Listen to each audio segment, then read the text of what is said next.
11 LS série 3. Question 1. Écrit en notation scientifique 481 000.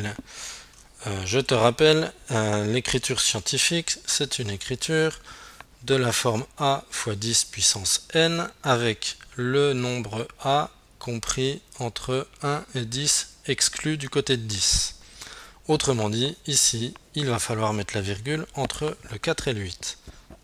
On obtiendra donc 4,81 fois 10 puissance quelque chose, et donc ici, il faut calculer quelle est la puissance que l'on doit mettre au-dessus du 10 pour que on retrouve bien 481 000. Eh bien, c'est la puissance 5, puisque effectivement, il va falloir décaler 5 fois la virgule qu'on a mise pour retomber sur le nombre de départ. Question numéro 2. Moins 2x au carré, le tout à la puissance 3. Nous avons une puissance par-dessus une paire de parenthèses. Cette puissance va donc s'appliquer à l'ensemble du contenu. Et on peut ainsi séparer moins 2 à la puissance 3 multiplié par x carré à la puissance 3. C'est d'ailleurs une propriété sur les puissances que tu es censé connaître. Moins 2 à la puissance 3, c'est moins 2 multiplié par moins 2 multiplié par moins 2. La puissance est impaire, donc le moins va rester, et puis 2 fois 2 fois 2 égale 8. X au carré à la puissance 3, propriété sur les puissances, c'est x à la puissance 2 fois 3, autrement dit, x à la puissance 6. Et donc, résultat que l'on peut reporter ici, moins 8 à la puissance 6.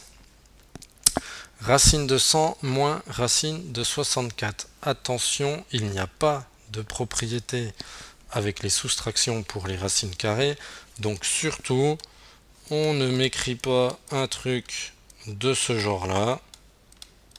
Alors c'est vrai que racine de 100 c'est un nombre entier, racine de 64 c'est un nombre entier, donc a priori ça pourrait être tentant, mais non, ça ne marche pas. Donc ici, la seule chose à faire, c'est de calculer le contenu de la racine carrée. Ici, 100 moins 64 égale 36. On se retrouve avec racine carrée de 36. Et là, ça tombe bien aussi. C'est un nombre entier 6. 2a multiplié par, entre parenthèses, 2a moins b. Donc ici, c'est une distributivité symbolisée par les petites flèches que j'ajoute. Les petites flèches représentent des multiplications, c'est-à-dire qu'on va faire 2a fois 2a, moins, puisque le signe ici est un moins et qu'il n'y en a pas devant, moins 2a fois b, ce qui nous donne 4a carré moins 2ab. Les monômes n'étant pas semblables, on ne peut rien faire de mieux. Cinquième question, moins 2 plus 4, moins 7, moins plus 9, plus moins 14. Donc là, comme c'est un petit peu chargé à cause des parenthèses, on va passer en écriture simplifiée. Moins 2 plus 4, moins 7, ça nous donne plus 7, moins plus 9, ça fait moins 9, plus moins 14, ça fait moins 14. Et ensuite, ici, on a une succession d'additions-soustractions. On peut les faire de gauche à droite. On peut essayer de rassembler celles qui vont ensemble. Dans tous les cas, on obtiendra moins 14. Sixième question, souligne les expressions égales à 1 sixième. Alors, évidemment, on ne va pas répondre au bol. Donc, on va essayer de voir un peu à quoi ça correspond. Chacune de ces expressions, un quart de 2 tiers. C'est quoi? C'est 2 tiers que l'on divise encore par 4. Qu'est-ce que ça donne 2 tiers divisé par 4? Ça donne 2 sur 3 fois 4.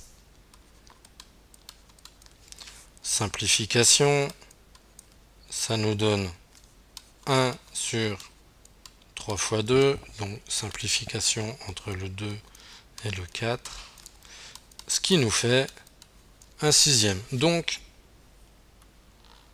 la première expression est validée. Deuxième expression, la moitié d'un tiers. Donc, on part d'un tiers et on en prend la moitié, c'est-à-dire on le divise par 2. ce qui va correspondre à 1 sur 3 fois 2, ce qui donne immédiatement 1 sur 6, 1 sixième. Résultat, on souligne aussi, ça correspond. 4 tiers de 2. Alors, on va se serrer un peu pour la place. 4 tiers de 2. Prendre une fraction d'une quantité, c'est multiplier cette fraction par cette même quantité. 4 tiers fois 2, ça nous fait 4 fois 2, 8 tiers. C'est différent de 1 sixième. Donc, on ne soulignera pas celle-là.